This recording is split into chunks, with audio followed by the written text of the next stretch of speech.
Hard work, faith, self confidence. झूठी शान के परिंदे ही ज्यादा फड़फड़ाते हैं, बीज की उड़ान में कभी आवाज नहीं होती।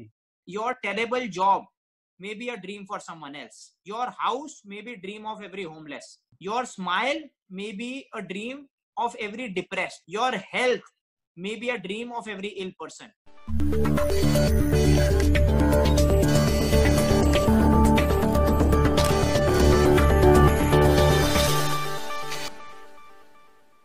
गुड मॉर्निंग, आदाब, नमस्ते, सत श्री अकाल दोस्तों। मेरा नाम तिलक तनवर है और मैं आपका स्वागत करता हूं न्यूज 47 के कार्यक्रम द इंस्पायरिंग इंडियंस। दोस्तों, हम लोग इस कार्यक्रम इंस्पायरिंग इंडियन में आप लोगों की मुलाकात कराते हैं ऐसे लोगों से जिन्होंने अपने हौसले से, अपने जज्बे से अपनी जिंदगी को कामयाब बनाया है, एक जीने का तरीका सीखा है और लाखों लोगों को जीने का तरीका सिखाया है। ऐसे लोग जिन्होंने कामयाबी पाई है और आगे भी लगातार अपने पथ पर बढ़ते जा रहे हैं। इसी क्रम में हम आज आपकी मुलाकात कराएंगे आईटीएस के vice chairman mister Arpit Chadda ji से। अर्पित जी, आपका स्वागत है। Thank you so much. Thank you, आपने मुझे यहाँ बुलाया अपने प्लेटफॉर्म पे और आई होप दैट हमारा डिस्कशन, हमारा इंटरेक्शन काफी अच्छा रहा है and fruitful for the audience. Great sir. Arpit ji, जिस तरह से आईटीएस है एक बहुत ही अच्छा इंस्टीट्यूट है और आपकी लगातार ग्रोथ हो रही है। आप लोगों ने अलग अलग 4 कैंपस बनाए हैं और पिछले 25 साल से आप लोग इस इंडस्ट्री में हैं, एजुकेशन में काम कर रहे हैं और एक लीडिंग ग्रुप के तौर पे आपको जाना जाता है। जिस तरह से कहा भी जाता है कि नाम एक दिन में नहीं बनता, लेकिन बनता जरूर है। तो आपको क्या लगता है कि जिस तरह का ड्रीम आप लोग लेकर चले थे, जिस तरह के सपने आप लोगों ने सोचे थे, क्या वो पूरे हुए हैं? मैं आपके सवाल का आंसर देने से पहले ऑडियंस को बताना चाहूँगा कुछ अपने बारे में। So we started in 1995 and I often say that people say that there are a lot of owners, a lot of chairmen, a lot of vice chairmen who have this word in their mind that is, I have done this. I always believe it is never I, it is we. So I am one of the 700 proud family members working for this ITS family. हम लोगों ने 95 में शुरू किया था 60 students के साथ। आज हमारे यहाँ 10,000 प्लस स्टूडेंट्स हैं। आपने बोला क्या हमने अपना ड्रीम अचीव किया है? This answers a lot of your question because when we started with 60 students, one building and expanding in 25 years to 10,000 students and 4 campuses around Delhi NCR speaks for itself. मैं आपसे अपनी personal भावना share करना चाहूंगा, जिस भावना से हम लोग ITS में काम करते हैं। हमने 95 में जब शुरू किया, मेरे पिताजी का बहुत ही स्ट्रॉन्ग बिलीफ है कि इस देश को दवाई और पढ़ाई की जरूरत है। इस तरीके से आईटीएस का जन्म हुआ। आप इस बात से सहमत होंगे कि अगर दवाई और पढ़ाई देश की अच्छी है तो देश की तरक्की निश्चित है। निश्चित है। तो इस तरीके से आईटीएस की शुरुआत हुई। और मैं इसमें एक और चीज ऐड करना चाहूंगा, आज से 25 साल पहले हम लोगों ने यूनिफॉर्म लगाई अपने कॉलेज में। 25 साल यूनिफॉर्म, उस समय यूनिफॉर्म कोई नहीं सोच सकता था तिलक जी। आप इस बात को मानिए कि वो एक ह्यूज रिस्क था लोगों की नजर में। लोगों ने कहा कि जैसे स्कूल पढ़ने जा रहे हैं, स्कूल की तरह आईटीएस वालों ने यूनिफॉर्म लगा ली। लेकिन हमारा शुरू से मानना है कि किसी भी स्टूडेंट को जो एडमिशन लेता है आईटीएस में, उसमें कोई भी डिफरेंशिएशन ना हो। चाहे आप हो, चाहे मैं हूं, चाहे कोई और आईटीएस में एडमिशन लेगा, वो पढ़ने के लिए लेगा, वो अपनी ओवरऑल डेवलपमेंट के लिए लेगा। तो ये यूनिफॉर्म, ये शो ऑफ, ये अवॉइड करने के लिए अलग अलग लोग अलग अलग जगह से आते हैं, अलग अलग तरीके के कपड़े पहनते हैं, इसलिए हमने यूनिफॉर्म स्टार्ट की। और आज आपकी इंफॉर्मेशन के लिए मैं बता दूं, शायद ही कोई कॉलेज है पूरे दिल्ली एनसीआर में जहां कॉलेज में यूनिफॉर्म ना हो। अच्छा, मैं एक और चीज बताना चाहूंगा यहाँ पे। मेरा पर्सनली भी हमेशा बिलीफ रहा है that we never try and copy someone else, we in fact set trends. हम लोग कोई काम करें, वो एक एग्जाम्पल बने और लोग उसको फॉलो करें। So this is how we have grown in 25 years, and I think we've achieved quite a bit of success. And it goes without saying, it's because of the hard work, good team, which ITS has always had. बिल्कुल सही कहा। और हम लोग भी जिस तरह से हम लोग दिल्ली को देखते हैं और निसंदेह आप लोगों ने कई ट्रेंड सेट किए हैं इस लाइन में। मेरी भी कई बार एजुकेशन से रिलेटेड लोगों के बारे में बात होती है तो वो आप लोग भी बहुत तारीफ करते हैं और बताते हैं कि जिस तरह से आपने बताया, एक छोटे से ग्रुप से बढ़कर आप लोगों ने जिस तरह से एक बहुत बड़ा परिवार अपने साथ जोड़ा है और आप लगातार अलग अलग फील्ड्स में काम कर रहे हैं। मैं अपने दर्शकों को बता दूं, अर्पित चड्ढा जी जिस इंस्टीट्यूट के वाइस चेयरमैन हैं, वो 2 मेडिकल कॉलेज चलाता है और इसके अलावा ये लोग आईटी में बहुत अच्छा काम कर रहे हैं। आईटी का एक अलग से इंस्टीट्यूट है। यही है अर्पित जी? मैं बताऊँगा, मैं आपकी बात पे हुँ, ऐड करता हूँ। तो मैंने अपना इंट्रोडक्शन में थोड़ा शॉर्ट रखा, मेरे को लगा कि थोड़ा शॉर्ट रखते हैं। हुँ, आपने पूछा तो मैं ऐड करता हूँ। तो हम लोग 8 इंस्टीट्यूट्स चलाते हैं, जो कि यूजी, पीजी सारे हमारे सारे इंस्टीट्यूट्स यूजी, पीजी बोथ हैं। So we run management, IT, biotechnology, physiotherapy, 2 dental colleges, engineering colleges, 2 hospitals by the name of Surya Hospital. मैं हुँ, यहाँ पे हुँ, एक और चीज ऐड करना चाहूंगा। 25 साल में हम लोगों ने क्या अचीव किया है, आज हम बड़ी प्राउडली कहते हैं आईटीएस का नाम उसके काम से है। इसलिए हम कहते हैं कि काम ही हमारी पहचान है। अधिकतर आपने लोगों को सुना होगा कहते हुए कि हमारा ब्रांड बन चुका है। हम लोग कहते हैं हमारा ब्रांड है, लेकिन हमारे काम से हमारा ब्रांड है। बहुत तो जो बढ़िया। स्टूडेंट हमारे एडमिशन भी लेने आता है, हम उसे कहते हैं इस बात को कि काम ही हमारी पहचान है। जो हम आपको कहेंगे, वो हम देंगे, वो हम करेंगे। बिल्कुल। और जिस तरह से आपने बताया कि आप टेक्नोलॉजी भी सिखाते हैं, टेक्नोलॉजी का आपका कॉलेज है। तो अभी जिस तरह का माहौल चल रहा है, अभी कोविड-19 चल रहा है और इसने बहुत बड़ा हिट दिया है दुनिया को। तो आपको क्या लगता है कि टेक्नोलॉजी का क्या रोल रहने वाला है इस टाइम पे भी और फ्यूचर में भी? The technology is there to stay, be it today, be it tomorrow, or be it future. If any one of us thinks that we can survive without technology, is the biggest mistake one can do in today's day and age. मैं आपसे share करना चाहूंगा, आज से 15 साल पहले wifi एक common चीज नहीं होती थी। बिल्कुल। हमारे आईटीएस में तब भी वाईफाई था। So we have always adopted to technology quite early in our earlier days also. Hmm, hmm. एक बहुत ही आसान और बहुत ही बड़ा एग्जांपल टेक्नोलॉजी का मैं यहाँ व्यूअर्स के लिए देना चाहूंगा। अगर आप देखें, कोविड की एक वेबसाइट है, हुँ, ये हुँ। क्या है? ये एक टेक्नोलॉजी ही तो है। अगर आप देखें, आरोग्य सेतु ऐप जो गवर्नमेंट ने बनाया है, this is again technology. So all these things are a great example which say that technology can do things which humans can't. As exactly. I was saying, ITS has always adopted to technologies. We have got great research labs wherein we even test, we are even detect cancers. This बढ़िया। is again with the help of equipments which is technology based. In our dental college Ghaziabad, we have CBCT CAT CAM machines. These are high-ended machines used in dental colleges. Hmm, Hardly hmm. any college in the entire country has these machines. Hmm, These hmm, all are technology based machines. We have technology led automated labs at all our campuses. We have hmm, specialized labs on latest technology, be it IoT, big data, etc. Hmm. We've even deployed UTM system in our campus.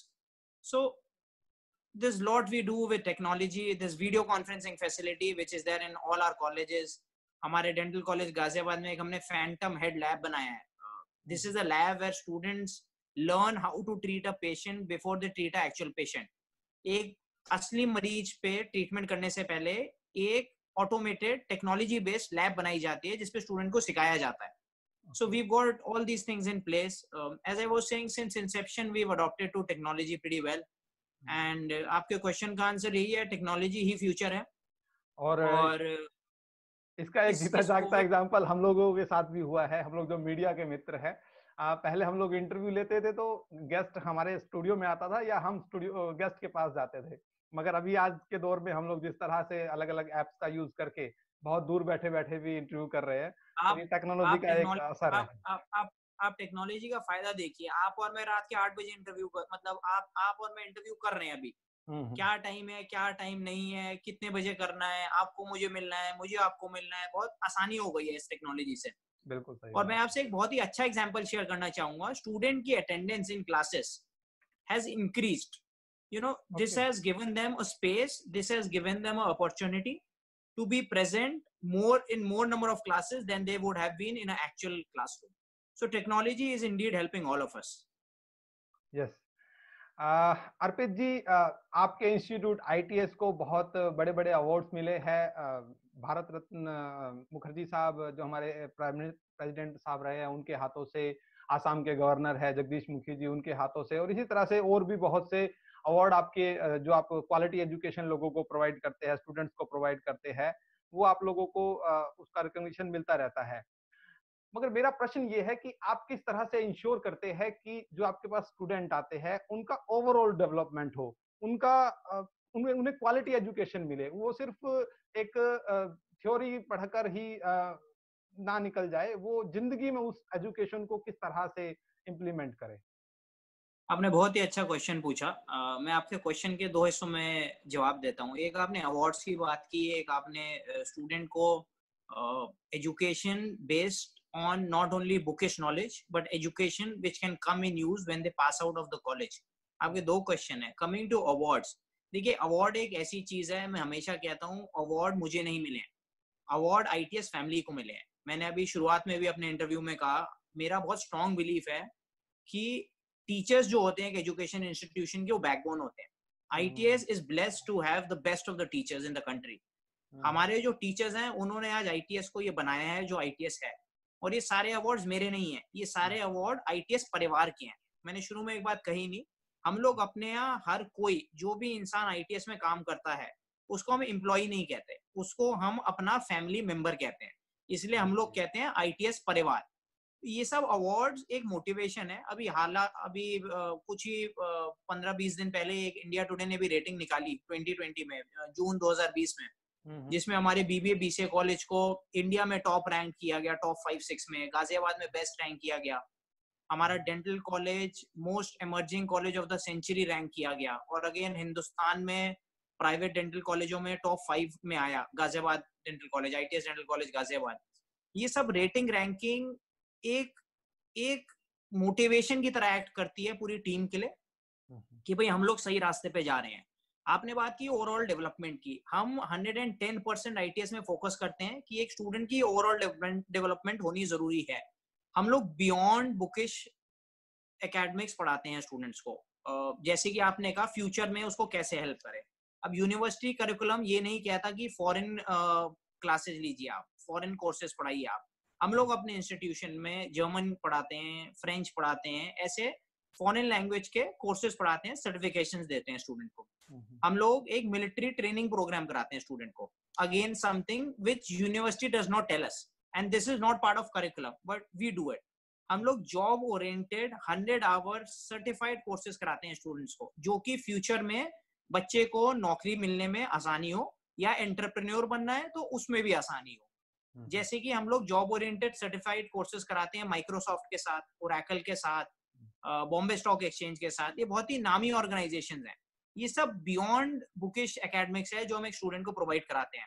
हमारे यहाँ foreign से professors काफी सारे courses में lectures लेते हैं। कई सारे फॉरेन के प्रोफेसर्स हमारे रोल पे हैं एज विजिटिंग फैकल्टी। ये स्टूडेंट को एक एक्सपोजर मिलता है हमारे टीचर्स के अलावा। हमारे यहाँ पे एक स्टूडेंट का नाम फोर्ब्स 30 अंडर 30 मैगजीन में लिस्ट हुआ था एंटरप्रेन्योरशिप में। उसने एक अपना एंटरप्रेन्योरशिप स्टार्ट किया था होटल्स के लिए। So all I am trying to say is whatever we do. अभी हमारे यहाँ रिसेंटली एक स्टूडेंट का I am forgetting the name, कोई स्टार इंडिया, कोई सावधान इंडिया सीरियल में उसको रोल मिला है काफी अच्छा। So all this has happened only because of overall growth ITS has given to these students.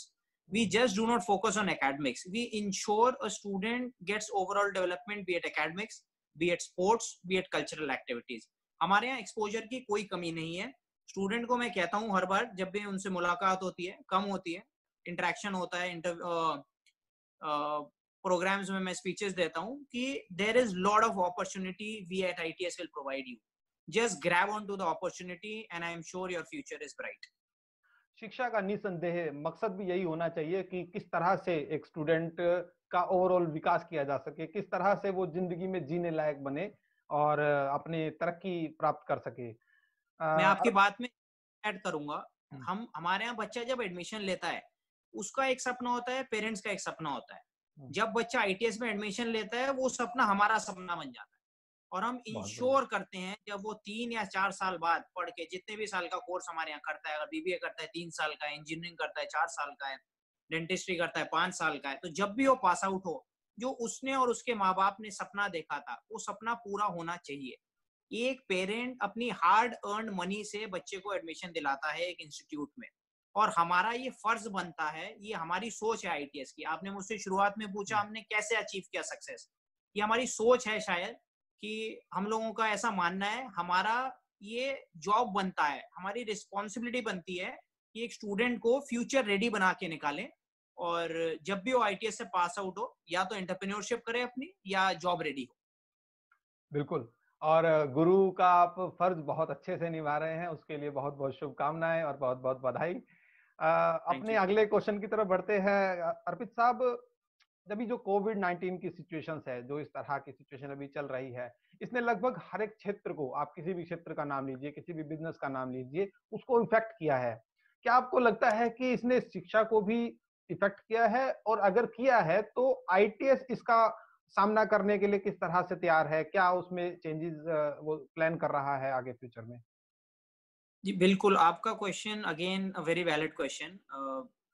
इस कोविड-19 ने हर एक सेक्टर को अफेक्ट किया है। अभी हाल ही में मैं पीछे भी एक कहीं इंटरव्यू दे रहा था, वहाँ पे भी कुछ ऐसा ही सवाल मेरे से पूछा गया, तो मैंने यही जवाब दिया जो मैं आज आपको जवाब दूँगा, कि गवर्नमेंट ने अलग-अलग सेक्टर्स के लिए अलग-अलग स्कीम्स निकाली हैं। I am sorry to say that, but there is nothing, no relief for education institution. अगर आप देखें, एक स्टूडेंट और एक parent, this is a harsh reality, I am sharing it with you, you know, people may agree may not agree, but ये एक सच है जो मैं आपको बता रहा हूँ और जो मैं ऑडियंस से शेयर कर रहा हूँ। ऑनलाइन टीचिंग कोई आसान टीचिंग नहीं है, आप इस बात को समझेंगे। हुँ, हुँ। ऑनलाइन टीचिंग के लिए एक फैकल्टी को बहुत मेहनत करनी पड़ती है। हुँ, जब ये कोरोना वायरस स्टार्ट हुआ, ITS was one of the first institutions, it took us only 24 hours, और हमने ऑनलाइन क्लासेस शुरू कर दी।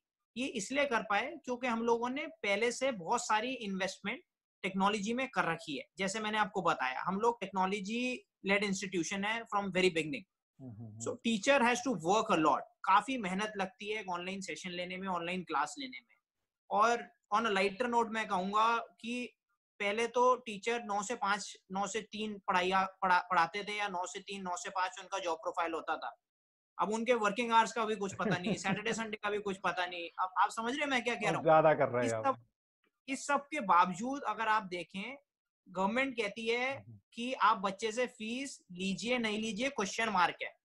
जबकि आप समझिए, अगर स्टूडेंट एक फीस नहीं देगा, तो टीचर की सैलरी एक्सपेंस जो लोग भूल गए हैं, hmm, it's a hmm. Major expense for any education institution. Hmm, hmm. College ने अपने टीचर स्टाफ को सैलरी देनी ही देनी है, कॉलेज ने सारी गवर्नमेंट एफिलिएशन के पैसे देने ही देने हैं, देना ही देना तो है, फिर सही बात। स्टूडेंट फीस क्यों नहीं देगा?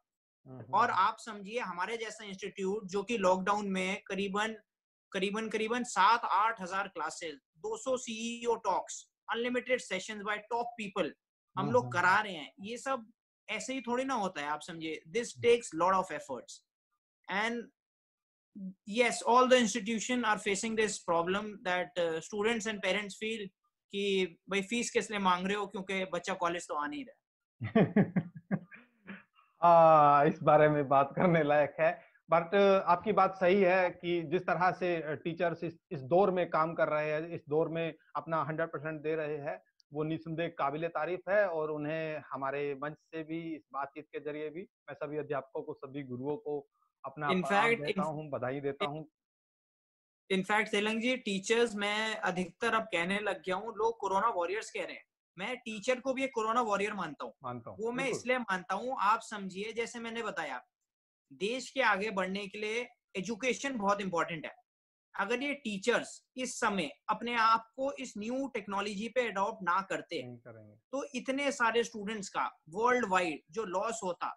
सी, what we are not seeing right now is only because teachers have done a fabulous job. Hmm, अगर हुँ। टीचर ऑनलाइन क्लासेस ना ले रहे होते, तो शायद एक पेरेंट और एक स्टूडेंट को रियलाइज और एहसास होता कि क्या छूट रहा है जिंदगी में। सही बात है। इसलिए और मैं टीचर्स को भी कोरोना वॉरियर मानता हूँ। बिल्कुल, बिल्कुल। और बात सिर्फ़ इतनी ही नहीं है कि वो सिखा रहे हैं, उन्होंने खुद इस दौर में बहुत सारी नई चीज़ें सीखी, सिर्फ़ सिखाने सीखी, के लिए, सिर्फ़ सिखाने के सिर्फ लिए। सिखाने। तो बिल्कुल ये ठीक ये बात। सही कह रहे हो आप, उन्हें कोरोना वॉरियर्स ही कहा जाना चाहिए। अर्पित जी, मैं कुछ सोशल मीडिया साइट्स देख रहा था, आपका प्रोफ़ाइल चेक कर रहा था, और मेरी नज़र पड़ी सीएसआर एक्टिविटीज़ पे।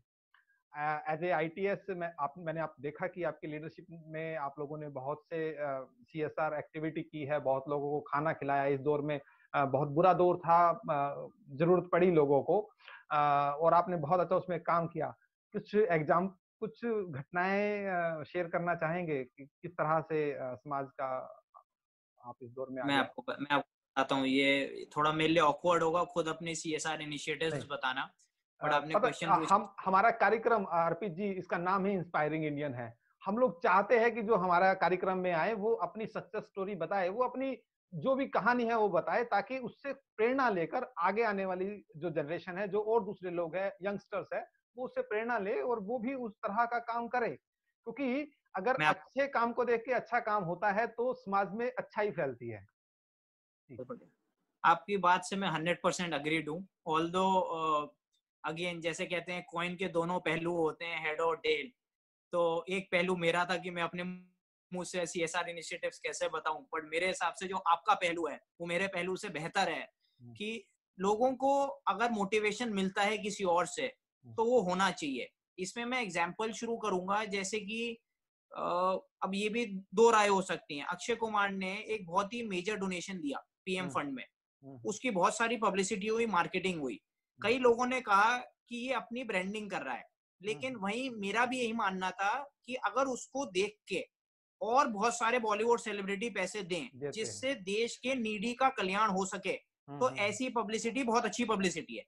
तो वही आपने मेरे से सवाल पूछा, मैं आपको बताता हूँ। हम लोगों ने अपना we are doing our small bit, जितना हम लोग कर सकते हैं, और मेरा पर्सनली ये मानना है कि इस देश के हर एक इंसान को कुछ ना कुछ करना चाहिए।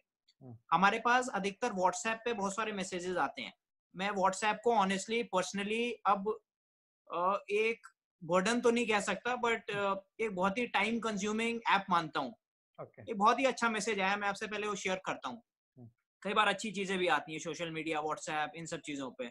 उसमें मैसेज ये था कि जितने भी लोग देश के लिए शहीद हो रहे हैं, अगर हम सब लोगों के अकाउंट से हर शहीद के खाते में 1-1 रुपए चले जाए। एक मैसेज आया मेरे पास, एक थॉट था किसी इंसान का, फॉरवर्ड था। अब पर्सनली मुझे मैसेज बुरा नहीं लगा, मुझे लगा कि ऐसा क्यों नहीं हो सकता। हम लोग सब सेफ हैं, सुरक्षित हैं, जिस इंसान की वजह से हैं, जिस सिपाही की वजह से हम लोग सेफ हैं। हम लोग, जैसे आप अभी मुझे इस इंटरेक्शन शुरू होने से पहले इनफॉर्मली बता रहे थे कि आप और भी इंटरव्यूज कर रहे हैं, आपने किसी का इंटरव्यू किया है जो ऐसे ही काम कर रहा है, कोई अच्छा काम कर रहा है। तो I think there should be something like this. Coming back to your question, ITS क्या कर रहा है? ITS ने PM फंड में कंट्रीब्यूट किया, CM फंड में कंट्रीब्यूट किया। आपने देखा होगा जब शुरू में लॉकडाउन हुआ तो काफी सारे लोग बस स्टेशन पे स्टैंडर्ड रह गए थे, मतलब उनका कोई अता पता नहीं हो रहा था कि कहाँ जाएं, कब बस आएगी। हम लोगों ने उस दौरान से शुरू किया। हम लोगों ने उस दौरान में कुक्ड फूड, जैसे कि पूड़ी आलू हो गया या आलू के परांठे अचार हो गया और फ्रूटी हो गया, पानी हो गया, हम लोगों ने ये सब बस स्टेशन और वहां सब पे डिस्ट्रीब्यूट किया। मैं आपसे काफी प्राउडली शेयर करना चाहूंगा, हम लोगों ने इस लॉकडाउन के दौरान 1 लाख से ज्यादा लोगों को बना बनाया खाना खिलाया है, करीबन 1 लाख से ज्यादा जनों को।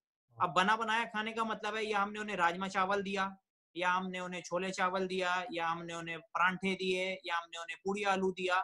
ऐसा कुक्ड फूड जो इमीडिएट खा सकता है कोई भी इंसान, करीबन 1 लाख लोगों को हमने ये खिलाया। इसके अलावा हम लोगों ने करीबन 14,000 फूड पैकेट्स डिस्ट्रीब्यूट किए। अब फूड पैकेट क्या है? फूड पैकेट ड्राई राशन के हमने डिस्ट्रीब्यूट किए, जिसमें दाल थी, चावल था, नमक था, तेल था। दीज आर बेसिक नेसेसिटीज जिससे इंसान सरवाइव कर सके। तो हमने 14,000 ऐसे पैकेट। मैं आपको बता रहा था CSR के बारे में, जैसे कि पुलिस एक कोरोना वॉरियर है जो कि काफी लोग भूल रहे हैं। जब ये लॉकडाउन चला हम सब लोग घर पे थे, इंश्योर करने के लिए कि ये लॉकडाउन स्ट्रिक्टली फॉलो हो, क्योंकि with all respect to everyone, कई लोग घर पे नहीं रहना पसंद कर रहे थे।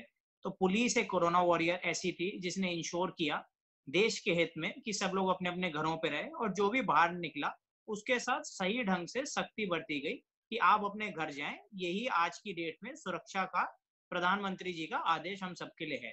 तो हम लोगों ने पुलिस वालों के लिए भी हैंड सैनिटाइजर्स दिए, क्योंकि आप समझिए जो काफी देर ड्यूटी करते हैं, सड़कों पे खड़े रहते हैं पुलिस ऑफिसर्स, उनकी भी साफ सफाई बहुत जरूरी थी। उनकी सेफ्टी के लिए हम लोगों ने पुलिस वालों को भी हैंड सैनिटाइजर्स दिए। मैंने आपको जो भी CSR इनिशिएटिव्स बताए हैं ड्यूरिंग लॉकडाउन के, इसके अलावा भी हम लोग बहुत कुछ करते हैं। हमारे ITS कॉलेज मोहननगर गाजियाबाद की जैसे मैं बात करूं, हम लोगों ने क्लब्स बना रखे हैं, सोशल सर्विस क्लब है। हमारे BBBC के स्टूडेंट स्लम एरियाज में जाते हैं, उन्हें पढ़ाते हैं, उन्हें मैथमेटिक्स पढ़ाते हैं, उन्हें इंग्लिश पढ़ाते हैं। हफ्ते में एक दिन हम उन बच्चों को अपने कॉलेज बुलाते हैं और उन्हें कंप्यूटर सिखाते हैं। हमारे यहाँ जो भी बड़ा कार्यक्रम होता है, जो भी बड़ा प्रोग्राम होता है, चाहे कन्वोकेशन हो, चाहे कोई भी अवार्ड सेरेमनी हो, हम लोग इंश्योर करते हैं ये स्लम के स्टूडेंट्स हमारे कॉलेज आए और ओपनिंग ओपनिंग जो एक डांस होता है या ओपनिंग एक प्रोग्राम परफॉर्मेंस होती है, वो इन स्लम स्टूडेंट्स की होती है। अगर आप मेरी बात समझ रहे हैं, इन स्टूडेंट्स के लिए इससे बड़ा मोटिवेशन लाइफ में हो नहीं सकता। इतने बड़े संस्थान में आके इतने सारे बच्चे माँ बाप के सामने परफॉर्म करना एक बहुत मोटिवेशन होता है। उन स्लम के स्टूडेंट्स के लिए मोटिवेशन नहीं है। हमारा ये मानना है, हमारे आईटीएस के स्टूडेंट्स के लिए एक बहुत ही अच्छी लर्निंग अपॉर्चुनिटी है ये, दुनिया देखने की, कि वो लोग कितने ब्लेस्ड हैं, वो लोग कितने लकी हैं कि उन्हें भगवान और उनके माँ बाप ने कितना कुछ दिया है। तो this is a win win situation. And हम लोग काफी सीएसआर करते हैं। मैं आपसे एक और चीज शेयर करना चाहूंगा, हम लोग एक चड्डा पब्लिक स्कूल भी चला रहे हैं। इसमें हम लोग ऑलमोस्ट फ्री एजुकेशन दे रहे हैं 500 लड़कियों को, विलेजेस की। बहुत बढ़िया। अब इसमें हम लोग क्या करते हैं, उसमें रहना, खाना, पीना, किताब, कपड़े, सब कुछ हम लोग कुछ 10 रुपए दिन लेते हैं बच्चों से। मैंने आपको कहा ऑलमोस्ट फ्री। और ये हमारा एक चड्डा पब्लिक स्कूल नाम से एक प्रोजेक्ट चल रहा है हमारा। इसके अलावा भी हम लोग एयरफोर्स की ट्रेनिंग करते हैं, हम गवर्नमेंट ऑफिशियल्स की काफी सारी ट्रेनिंग करते हैं। ये एक डिफरेंट टाइप ऑफ सीएसआर है। एयरफोर्स ट्रेनिंग में बिडिंग होती है। हम लोगों ने आज से करीबन 10-15 साल से हम लोग ये प्रोग्राम कर रहे हैं एयरफोर्स के लिए, पर हम लोग चार्ज नहीं करते। गवर्नमेंट हमें कहती है बिड करो, पर हम लोग कहते हैं हम फ्री करेंगे, हम लोगों को पैसा नहीं चाहिए ट्रेनिंग के लिए। तो ऐसे ही हम लोगों ने जेल में भी अपने वो लगा रखे हैं, सैटेलाइट क्लिनिक। हमारा डेंटल कॉलेज है गाजियाबाद में। अब अगर आप समझिए, जो एक कैदी है वो भी एक इंसान है, उसने गलत काम किए, सही काम किए, ये तो अपनी जगह है, चलिए। लेकिन हम लोग डेंटल कॉलेज गाजियाबाद की तरफ से फिक्स्ड हमने वहाँ क्लिनिक खोल रखा है। एक डासना जेल है यहाँ पे, काफी बड़ी जेल है, तो वहाँ के सारे मरीजों को हम लोग फ्री में देखते हैं। इसके अलावा हम सीएसआर में हमारी डेंटल वैन्स है, हम लोग गांव-गांव जाते हैं, हफ्ते में 4-5 दिन जाते हैं और वहां जाके उनका इलाज करते हैं। तो ये कुछ सीएसआर एक्टिविटीज हैं हम लोग आईटीएस द एजुकेशन ग्रुप के अंदर जो काफी साल से करते आ रहे हैं और ईश्वर की कृपा से आगे भी करते रहेंगे। बहुत बढ़िया। और यहाँ पर मैं अपने दर्शकों को बता दूं कि सीएसआर एक्टिविटी शिक्षण संस्थानों के लिए आवश्यक नहीं होती, मगर उसके बावजूद अगर आईटीएस ये काम कर रहा है और इतनी तसद्दुबों से कर रहा है, इतनी शान से कर रहा है, इतने हौसले के साथ कर रहा है, तो ये निसंदेह बधाई के पात्र है। और मुझे एक शेर याद आता है कि झूठी शान के परिंदे ही ज्यादा फड़फड़ाते हैं। इस दौर में भी हमने देखा, जब ये कोरोना चल रहा था, तो लोग एक एक केला बांट रहे हैं, तो उसकी फोटो ले रहे हैं बकायदा और वो अपने सोशल मीडिया अकाउंट पे बांट रहे हैं। तो झूठी शान के परिंदे ही ज्यादा फड़फड़ाते हैं, बीज की उड़ान में कभी आवाज नहीं होती। जो बीज होता है वो बड़े आराम से, बहुत आराम से इतना बड़ा पेड़ बन जाता है, लेकिन बिना कोई आवाज किए हुए। तो बिल्कुल ठीक है। बधाई है अर्पित जी, आप इतना अच्छा समाज के लिए काम कर रहे हैं। मैं आपकी बात में ऐड करना चाहूंगा, जैसे कि आपने कहा लोग एक एक केला बांट के फोटो खिंचवाने। देखिए, अपना अपना पर्पस होता है। मेरा ये मानना है, मैं इस नेगेटिविटी में भी मैं लोगों को कहता था, चलो फोटो के बहाने, अपनी ब्रांडिंग के बहाने ही 2-4-10 किलो आटा चावल कुछ तो बांट दो। मतलब आप देखिए, देश के हित में अगर कुछ होता हो। और देखिए, लोग कहते हैं ये गरीब है, मैं कहता हूँ ये गरीब नहीं है, ये under privilege section of the society है। भगवान ने आपको और मुझे प्रिविलेज बनाया है। ये अंडर प्रिविलेज लोग हैं इस देश के, सोसाइटी के, जिन्हें आपके और मेरे जैसे लोग अगर मदद नहीं करेंगे तो और कौन करेगा। तो आपने एक और चीज देखी होगी, हमारे आदरणीय प्रधानमंत्री जी ने अपनी कई स्पीचेस में कहा कि भाई अपने आसपास मोहल्ले में 5 रोटी बांटो, 10 रोटी बांटो। तो ये सब हमें अपने ऊपर लेना चाहिए, मेरा ये मानना है। किसी को बताने की जरूरत नहीं है कि किसी की मदद करने से आप कभी छोटे नहीं होंगे, आपका कभी कम नहीं होगा कुछ भी सामान। उल्टा आप जितना बांटोगे उससे 10 गुना बढ़ के ही आपको वापस मिलेगा। बिल्कुल सही बात कहा आपने। अर्पित जी, इतना लंबा समय हुआ है आपके इंस्टीट्यूट को, और आप लोग बहुत सारे हजारों लाखों स्टूडेंट आपके यहाँ से निकले होंगे। और इस पूरे दौरान में अगर आपकी लीडरशिप की भी बात की जाए, आप एक युवा हैं और युवा होने के नाते बहुत सी नई चीज आपने सीखी है, मगर उसके बावजूद आपको क्या लगता है किस तरह के चैलेंजेस आपको इनिशियल स्टेज पर आए और किस तरह से आप लोगों ने उनको ओवरकम किया? देखिए, मैं आपसे शेयर करता हूँ। मुझे खुद पर्सनली करीबन आप समझिए 10 साल हो गए हैं अपना कॉलेज देखते हुए। तो इनिशियल स्टेजेस में ऑल्दो मैं नहीं था, मेरे पिताजी ने ही सारा काम देखा। आज भी मेरे पिताजी करीबन 16-18 घंटे काम करते हैं। पर मैं आपसे शेयर करना चाहूंगा जब 1995 आज से 25 साल पहले आईटीएस एस्टेब्लिश हुआ, जो हमें चैलेंजेस तब आए थे वो ये चैलेंजेस थे। सबसे बड़ी चीज थी हमारे पास लिमिटेड रिसोर्स थे। लिमिटेड रिसोर्स से मेरा मतलब है जो कि वर्किंग हैंड्स होते हैं, जिन्हें हम आईटीएस परिवार कहते हैं। हमारा परिवार बहुत छोटा था तब। मैंने आपसे पहले भी शेयर किया, हमारे पास 60 बच्चों से शुरुआत हुई। इस इंस्टीट्यूशन की, इस ग्रुप की 60 बच्चों से शुरुआत हुई। 60 बच्चों के लिए जो कि एक परिवार था, जो कि एम्प्लॉइज लोग कहते हैं, वो बहुत कम थे। तो ये एक बहुत बड़ा चैलेंज था हमारे लिए। उससे बड़ा चैलेंज था हमें खुद नॉलेज नहीं थी। आप मेरी बात समझिए, नया एजुकेशन इंस्टीट्यूट पहली बार खोल रहे थे, नए नए हम खुद इस बिजनेस में, मतलब बिजनेस तो नहीं कह सकते, ये एक्चुअली एक सबसे बड़ा सोशल कॉज है जो कि कोई भी। मैं आपसे थोड़ा डाइवर्ट करता हूँ आपके क्वेश्चन से। अभी मेरा हाल ही में एक इंटरव्यू हो रहा था, एक्स वाइस चांसलर साहब हैं आर के खंडल साहब, उन्होंने एक पैनल डिस्कशन किया था। उन्होंने बहुत ही अच्छा क्वेश्चन पूछा। आपने अधिकतर सुना होगा, लोगों को कहते हैं एजुकेशन माफिया। लोगों के मन में बहुत बड़ा भ्रम है ये। आजकल लोगों के मन में एक भ्रम है कि एजुकेशन मतलब लूट। जबकि अगर आप समझिए, अगर आप एज एजुकेटेड सोचिए, तो एजुकेशन फ्यूचर है इस देश का। अगर अच्छा, एक और मैं आपसे बात शेयर करना चाहूंगा। इस देश में, अगर आपको, मुझे पता नहीं दर्शकों को मालूम है नहीं मालूम है, 24 साल से कम उम्र के 50% लोग हैं। और हम लोग अधिकतर कहते रहते हैं देश का फ्यूचर, प्रधानमंत्री जी भी कहते हैं यूथ क्या है। युवा अब आप कंट्री के समझिए, तौर पे हमें जाना जाता है। युवा तो, तो सबसे ज्यादा यूथ है कहाँ? सबसे ज्यादा यूथ हमारे जैसे कॉलेजों में है, आईटीएस जैसे कॉलेजों में है। और इन कॉलेजों को अगर आप गलत नजरिए से देखें तो ये सबसे बड़ा पाप है। ये मेरे हिसाब से सबसे गलत काम है। एक एजुकेशन इंस्टीट्यूट को इज्जत मिलनी चाहिए, क्योंकि वो देश के लिए बच्चे तैयार कर रहा है जो इस देश को आगे ले जाएंगे। आपके सवाल पे वापस आते हुए, तो हमारे पास लोग कम थे शुरुआत में जब हमने कॉलेज शुरू किया। ये हमें सबसे बड़ी समस्या हुई एक तो। और मैं आपसे एक और चीज शेयर करना चाहूंगा। जब भी आप देखिएगा कहीं भी एजुकेशन इंस्टीट्यूशन खुलता है, वो एरिया पूरा डेवलप होता है, वो पूरा एम्प्लॉयमेंट जनरेट हो जाता है वहां पे, वो एरिया फेमस हो जाता है। मैं एक बहुत अच्छा उदाहरण देना चाहूंगा। हमारा ITS dental college Ghaziabad Muradnagar में है। मुझे पता नहीं आपने मुरादनगर सुना भी है या नहीं सुना। आप देखिए, देश का कैपिटल दिल्ली है, हमारा दूरों दूर वहां पे नहीं है इंस्टीट्यूट। भगवान की कृपा और हमारी मेहनत और A1 एजुकेशन से आप किसी से भी पूछिएगा डेंटल कॉलेज हिंदुस्तान में सबसे अव्वल नंबर पे कौन सा है, आपको आईटीएस डेंटल कॉलेज का नाम सुनाई देगा। मैं ये उदाहरण इसलिए देना चाहता हूँ, दर्शकों को बताना चाहता हूँ कि लोकेशन मैटर नहीं करती। इनफैक्ट अगर एक एजुकेशन इंस्टीट्यूशन एक गांव में भी खुल जाए, उस गांव को भी शहर बना देता है। तो आप समझिए एजुकेशन इंस्टीट्यूशन का कितना महत्व है इस कंट्री के लिए, सब ओवरऑल एम्प्लॉयमेंट जनरेशन के लिए, फ्यूचर के लिए। तो हर्डल तो हमारे लिए, मैं आपका सवाल इसको यही एंड करता हूँ कि हमारे हर्डल तो बस एक तो less number of staff, less number of family members, people working for ITS and less knowledge. This was this. And coming to, आपने एक और सवाल पूछा कि लीडरशिप स्टाइल। मैं personally I am not that old, I don't know. अभी corona on a lighter note, अभी ये सब शेव और हेयर कट वगैरह, ये लॉकडाउन ने सबको खुद शेव और हेयर कट करना सिखा दी है। तो I know I might be looking old, but I am not that old yet. So मेरे को हो गए 10 साल कॉलेज में काम करते हुए। लीडरशिप स्टाइल कुछ नहीं है तिलक जी, मेरा हमेशा से मानना रहा है। मैं पब्लिक प्लेटफॉर्म्स पे, अपने कॉलेजेस में ये बात कहने में कोई दो राय नहीं रखता, कोई शर्म नहीं रखता।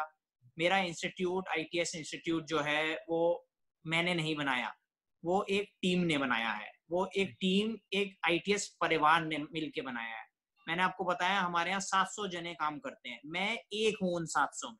मैं अपने आप को वाइस चेयरमैन नहीं मानता हूँ, मैं कहता हूँ मैं वन ऑफ द 700 पीपल हूँ वर्किंग फॉर आईटीएस फैमिली। कोई भी एजुकेशन इंस्टीट्यूट, कोई भी बिजनेस, कोई भी चैरिटेबल कॉज सक्सेसफुल टीम की वजह से हो सकता है, मेरा ये मानना है शुरू दिन से। और आईटीएस ब्लेस्ड रहा है to have a fabulous team. हमारे यहाँ लोग 15-20 साल से काम कर रहे हैं, आप विश्वास कीजिएगा।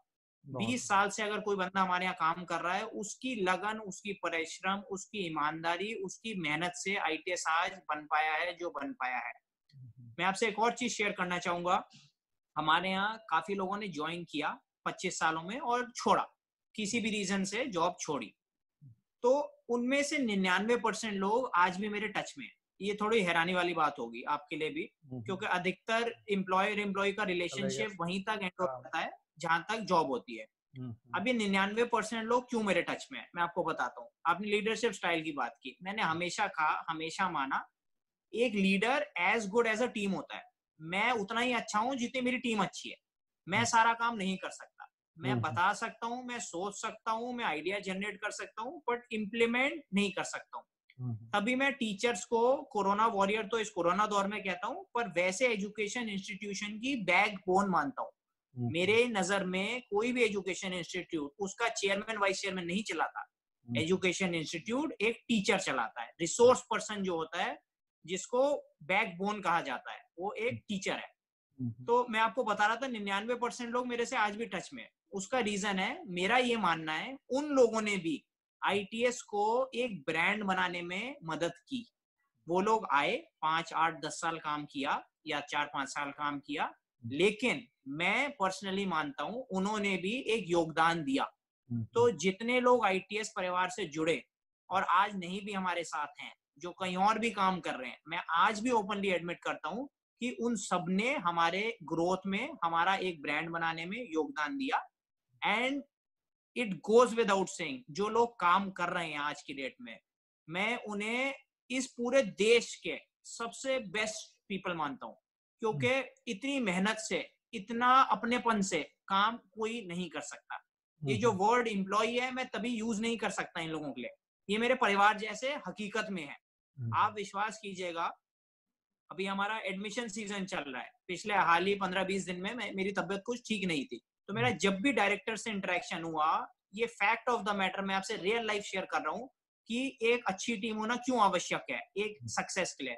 मेरे हर डायरेक्टर ने मुझे कहा, सर आप कभी भी कितने भी बजे हमें मैसेज कर दीजिए, पर आप परेशान मत होइए। आपकी हेल्थ ठीक होना हमारे लिए सबसे अव्वल दर्जे की अभी चीज है। आप बिल्कुल स्ट्रेस मत लीजिए सर, हम काम करेंगे, आप बताइए। तो ये मैं आपसे इसलिए शेयर कर रहा हूँ, आपने मुझे कहा ये एक पब्लिक प्लेटफॉर्म है, यूथ सुनता है, यूथ देखता है, तो एक यूथ के लिए इनडायरेक्टली मैसेज भी है। आप कभी भी ये मत मानिएगा कि आप सब कुछ हैं, आप सब कुछ चला रहे हैं, डेजिग्नेशन आपके पास है, लेकिन काम करने वाले आपकी टीम मेंबर्स हैं, और हमेशा हमेशा जीवन में उनको भूलना नहीं चाहिए। वेरी गुड, बहुत बढ़िया सर। और अब अपना इंटरव्यू खत्म करने से पहले हम लोग आखिरी प्रश्न लेंगे, जो कि बहुत महत्वपूर्ण है। अर्पित सर, हम इस प्रोग्राम में युवाओं को एक संदेश देते हैं। हम ऐसे लोगों को इस प्रोग्राम में लेकर आते हैं जिन्होंने अपने हौसले से, अपनी अपनी मेहनत से एक मुकाम हासिल किया है, सोसाइटी में अपना नाम बनाया है और लाखों लोगों को इंस्पिरेशन दी है। अगर मैं आपसे पूछना चाहूँ, क्या चीज है, वो क्या चीज है जिसकी वजह से आप 60 स्टूडेंट से 10,000 से ज्यादा स्टूडेंट्स तक पहुंचे हैं? एक कैंपस से लेकर आपने 4 कैंपस बनाए हैं और हजारों लाखों लोगों की जिंदगी पर असर डाला है। सक्सेस फार्मूला क्या है सर?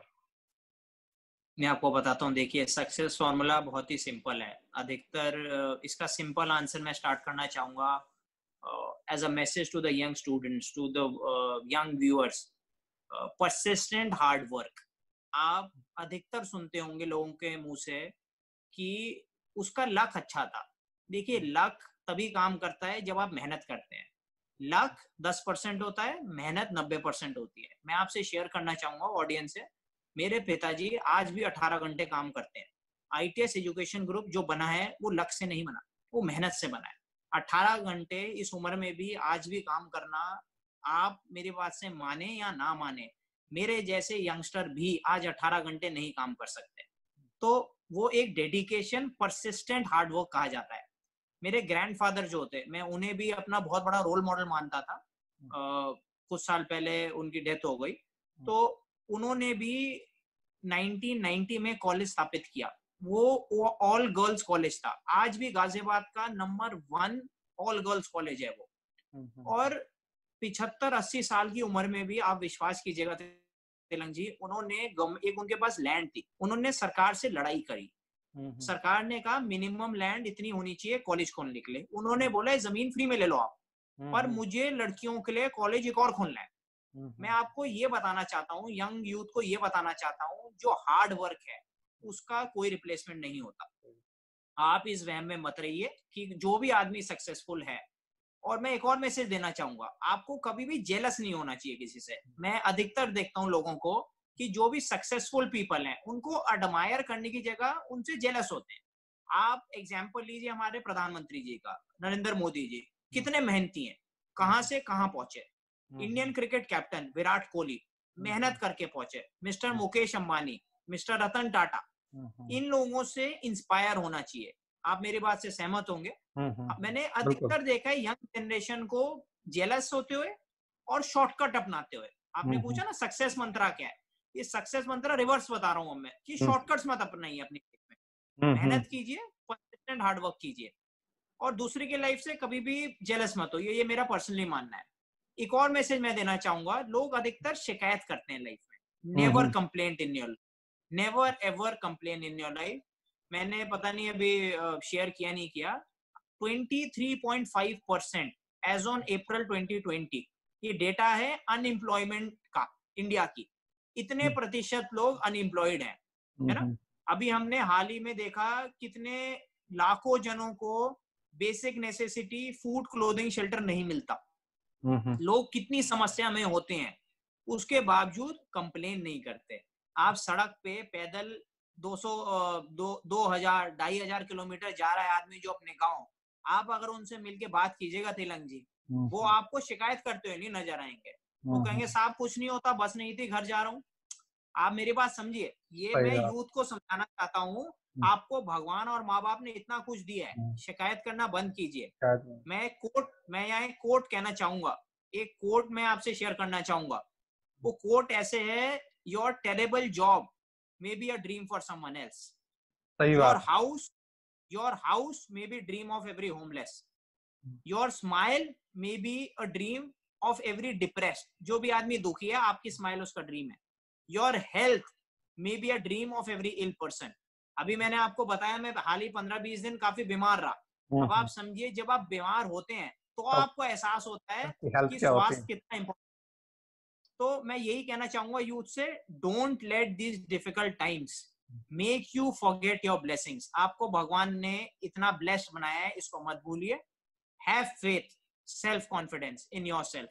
और मेरा पर्सनली मानना है, hard work, faith, self confidence, आपका कोई भी सपना पूरा हो सकता है।